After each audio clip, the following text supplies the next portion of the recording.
ಯಲ್ಲಿ ಆಗಸ್ಟ್ ತಿಂಗಳ 25, 26, 27 ಮತ್ತು 28ರ ಪ್ರಮುಖ ಪ್ರಚಲಿತ ಘಟನೆಗಳನ್ನು ನೋಡೋಣ.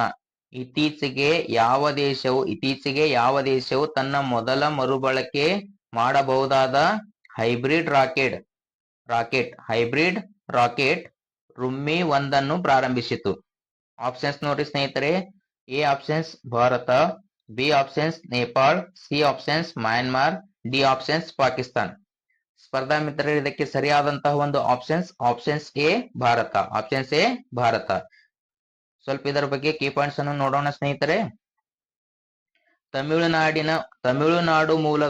ತಮಿಳುನಾಡು ಮೂಲದ ಸ್ಮಾರ್ಟ್ ಆಫ್ ಭಾರತದ ಮೊದಲ ಮರುಬಳಕೆ ಮಾಡಬಹುದಾದ ಹೈಬ್ರಿಡ್ ರಾಕೆಟ್ ರುಮ್ಮಿ 1 ಪ್ರಾರಂಭಿಸಿದೆ. ಯಾವ್ದಪ್ಪ ಅಂದ್ರೆ, ಯಾವ ರಾಜ್ಯ ಅಂದ್ರೆ ತಮಿಳುನಾಡು ಮೂಲದ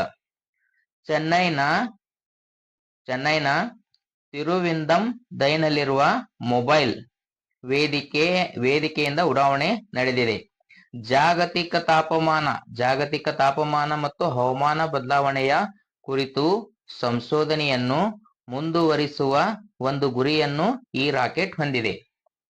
ನೆಕ್ಸ್ಟ್ ನೋಡಿ ಸ್ನೇಹಿತರೆ, ರುಮ್ಮಿ 1 ಹೈಬ್ರಿಡ್ ಮೋಟಾರ್ನಿಂದ ಚಾಲಿತವಾಗಿದೆ ಮತ್ತು ವಿದ್ಯುತ್ ಪ್ರಚೋದಿತ ಪ್ಯಾರಾಚೂಟ್ ನಿಯೋಜಕವನ್ನು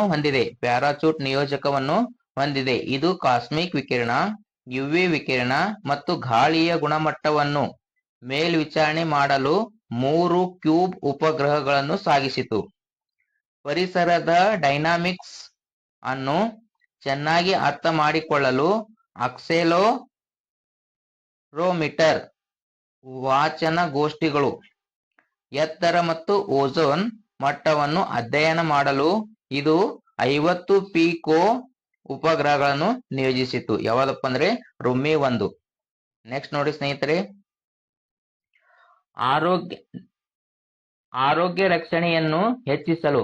ಆರೋಗ್ಯ ರಕ್ಷಣೆಯನ್ನು ಹೆಚ್ಚಿಸಲು ಯಾವ ಸಚಿವಾಲಯವು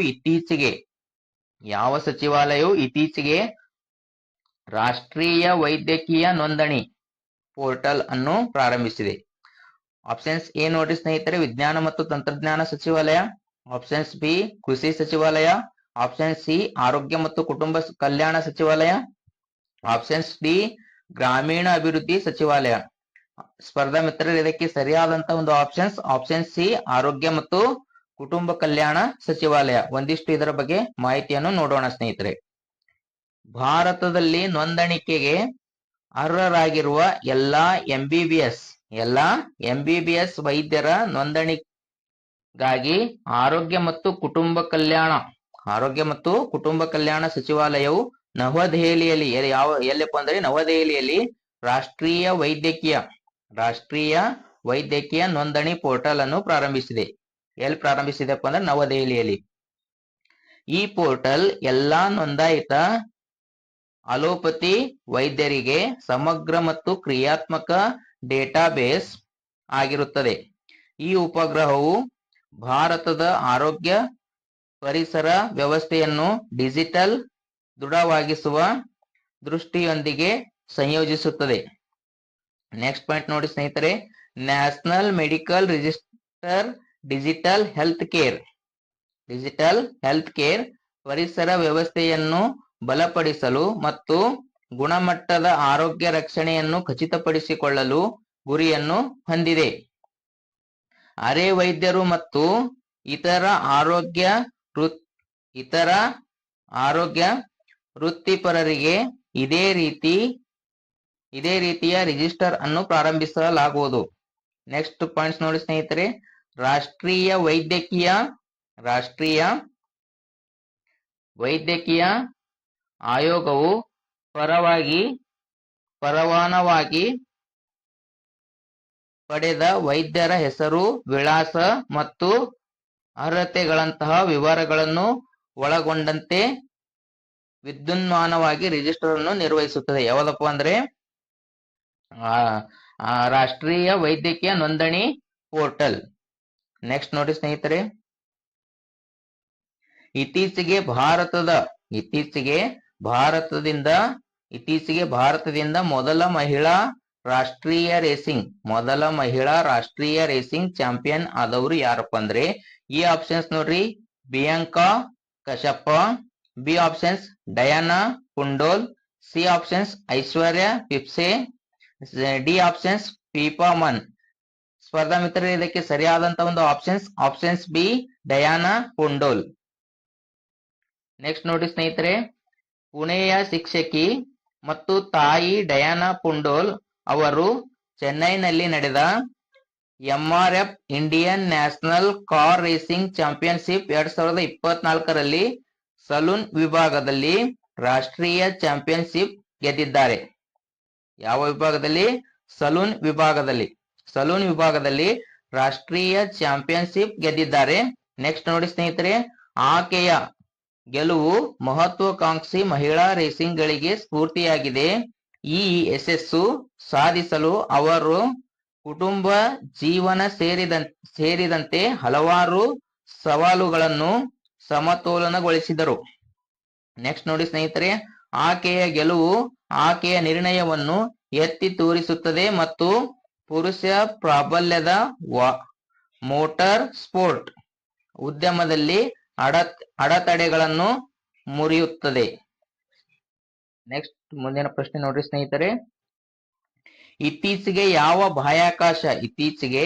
ಯಾವ ಬಾಹ್ಯಾಕಾಶ ಸಂಸ್ಥೆಯು ಮೀಥೇನ್ ಹೊರಸೂಸುವಿಕೆಯನ್ನು ಪತ್ತೆ ಹಚ್ಚಲು ಟಾನೆಂಜರ್ 1 ಉಪಗ್ರಹವನ್ನು ಪ್ರಾರಂಭಿಸಿದೆ? ಆಪ್ಷನ್ಸ್ ಎ ನೋಡಿ ಸ್ನೇಹಿತರೆ ISRO, options B ESA, option C CNSA, option D NASA NASA. ಇದಕ್ಕೆ ಸರಿಯಾದಂತ ಒಂದು option C NASA.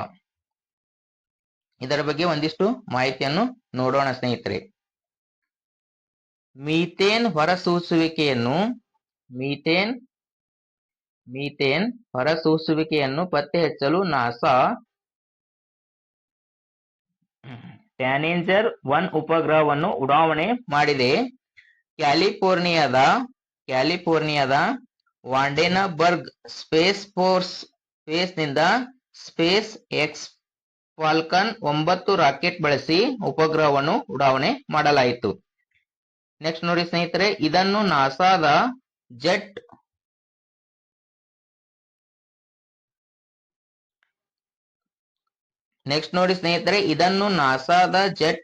Propulsion laboratory ಮತ್ತು ಇತರ ಪಾಲುದಾರರು ಅಭಿವೃದ್ಧಿಪಡಿಸಿದ್ದಾರೆ. ಪ್ರಮುಖ ಕಾರ್ಬನ್ ಡೈಆಕ್ಸೈಡ್ ಮತ್ತು ಮೀಥೇನ್ ಹೊರಸೂಸುವಿಕೆಯನ್ನು ಪತ್ತೆ ಹಚ್ಚುವ ಗುರಿಯನ್ನು ಈ ಮಿಷನ್ ಅನ್ನು ಹೊಂದಿದೆ.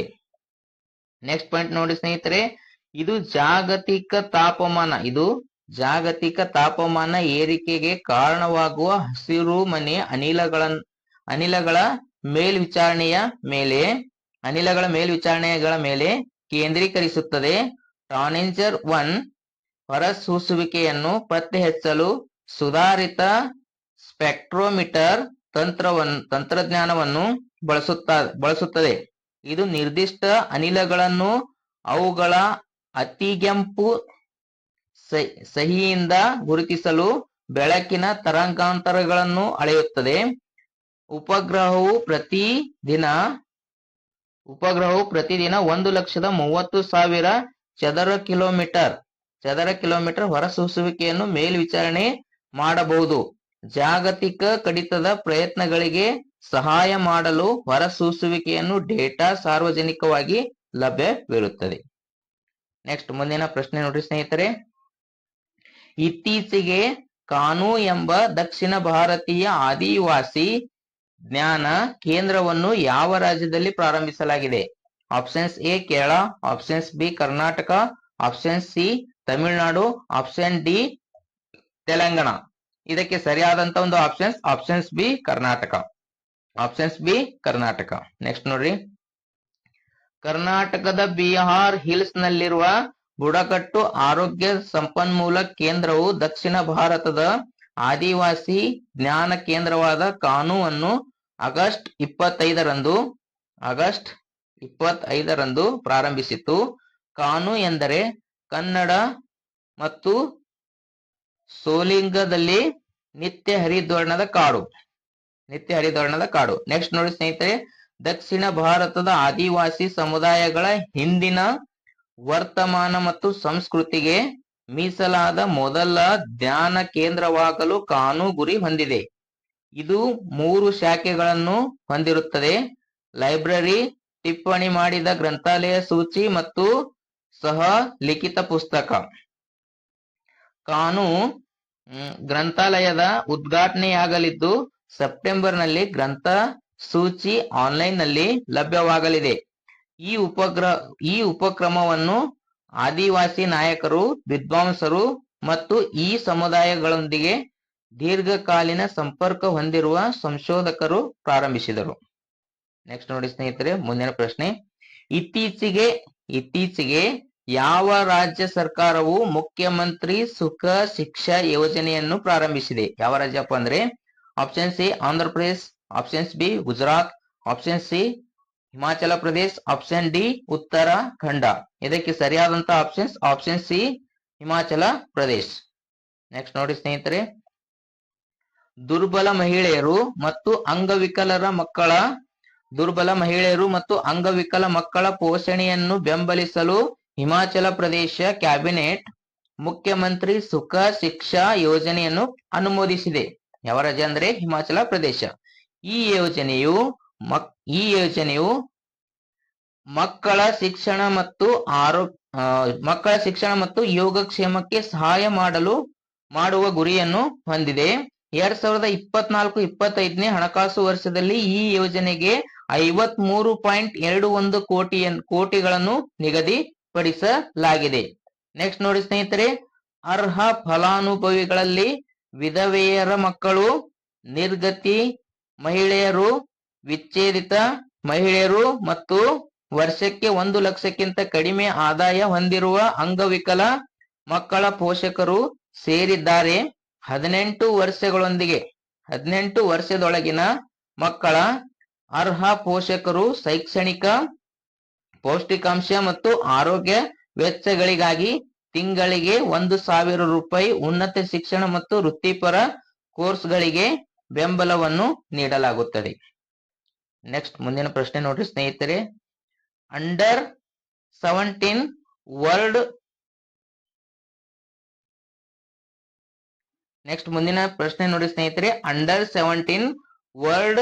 ರೆಸ್ಲಿಂಗ್ ಚಾಂಪಿಯನ್ಶಿಪ್ 2024 ಎಲ್ಲಿ ನಡೆಯಿತು? Options A Tokyo Japan, options B Amman Jordan, option C Beijing China, option D New Delhi Bharat. ಇದಕ್ಕೆ ಸರಿಯಾದಂತಹ ಆಪ್ಷನ್ಸ್ ಬಿ ಅಮನ್ ಜೋರ್ಡಾನ್. ಭಾರತದ ಮಹಿಳಾ ಕುಸ್ತಿಪಟುಗಳು U17 ಅಂದ್ರೆ ಅಂಡರ್ 17 ವಿಶ್ವ ಕುಸ್ತಿ ಚಾಂಪಿಯನ್ಶಿಪ್ 2024ರಲ್ಲಿ ತಂಡ ಪ್ರಶಸ್ತಿಯನ್ನು ಗೆದ್ದರು. ಇದು ಜಪಾನ್ನ ಪ್ರಾಬಲ್ಯವನ್ನು ಮುರಿಯಿತು. ಭಾರತ ಗೆದ್ದ 10 ಪದಕಗಳಲ್ಲಿ 5 ಚಿನ್ನ, 1 ಬೆಳ್ಳಿ, 2 ಕಂಚು ಸೇರಿದಂತೆ ಒಟ್ಟು 8 ಪದಕಗಳನ್ನು ಪಡೆದುಕೊಂಡರು. ಚಾಂಪಿಯನ್ಶಿಪ್ ಜೋರ್ಡನ್ ಅಮನ್ ನಲ್ಲಿ ಆಗಸ್ಟ್ 19ರಿಂದ 2024ರಲ್ಲಿ ನಡೆಯಿತು. ಇದು ಎಲ್ಲಿ ನಡೀತಪ್ಪ, ಎಷ್ಟಕ್ಕೆ ನಡೀತಪ್ಪ ಅಂದ್ರೆ, ಯಾವ ಒಂದು ದಿನದಂದು ನಡೀತಪ್ಪ ಅಂದ್ರೆ 2024 ಆಗಸ್ಟ್ 19ರಿಂದ 25ರವರೆಗೆ ನಡೆಯಿತು. ನೆಕ್ಸ್ಟ್ ನೋಡಿ ಸ್ನೇಹಿತರೆ, ಭಾರತೀಯ ಮಹಿಳಾ ತಂಡವು 185 ಅಂಕಗಳನ್ನು ಗಳಿಸಿದರೆ ಜಪಾನ್ 146 ಅಂಕಗಳೊಂದಿಗೆ ಎರಡನೇ ಸ್ಥಾನದಲ್ಲಿದೆ. ಜಪಾನ್ ಎಷ್ಟನೇ ಸ್ಥಾನದಲ್ಲಿದೆ? 2ನೇ ಸ್ಥಾನದಲ್ಲಿದೆ. ಕಳೆದ 5 ಆವೃತ್ತಿಗಳಲ್ಲಿ ಸತತವಾಗಿ ಅಗ್ರ 5ರಲ್ಲಿದ್ದ ಭಾರತ ಮಹಿಳಾ ತಂಡ ಇದೇ ಮೊದಲ ಬಾರಿಗೆ ಪ್ರಶಸ್ತಿ ಗೆದ್ದುಕೊಂಡಿದೆ. ಭಾರತದ ಪುರುಷ ತಂಡ ಕೇವಲ 2 ಪದಕಗಳನ್ನು ಗೆದ್ದಿದೆ. ನೆಕ್ಸ್ಟ್ ನೋಡಿ ಸ್ನೇಹಿತರೆ, ಇತ್ತೀಚೆಗೆ ಸುದ್ದಿಯಲ್ಲಿ ಕಂಡುಬರುವ ಸಬಿನಾ ಶೋಲಾ ಯಾವ ಸಮುದ್ರದಲ್ಲಿದೆ? ಆಪ್ಷನ್ಸ್ ಎ ಕೆಂಪು ಸಮುದ್ರ, ಆಪ್ಷನ್ಸ್ ಬಿ ಕಪ್ಪು ಸಮುದ್ರ, ಆಪ್ಷನ್ ಸಿ ದಕ್ಷಿಣ ಚೀನಾ ಸಮುದ್ರ, ಆಪ್ಷನ್ಸ್ ಡಿ ಅರೇಬಿಯನ್ ಸಮುದ್ರ. ಇದಕ್ಕೆ ಸರಿಯಾದಂತಹ ಆಪ್ಷನ್ ಸಿ ದಕ್ಷಿಣ ಚೀನಾ ಸಮುದ್ರ. ಚೀನಾದ ನೈಸರ್ಗಿಕ ಸಂಪನ್ಮೂಲ ಸಚಿವಾಲಯವು ದಕ್ಷಿಣ ಚೀನಾ ಸಮುದ್ರದಲ್ಲಿ ವಿವಾದಿತ ಸಬಿನಾ ಶೋಲ್ ಕುರಿತು ತನ್ನ ಮೊದಲ ಸಮೀಕ್ಷೆಯ ವರದಿಯನ್ನು ಬಿಡುಗಡೆ ಮಾಡಿದೆ.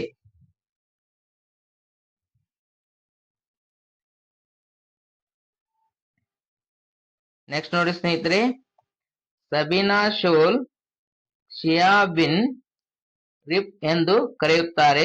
ಇದು ದಕ್ಷಿಣ ಚೀನಾ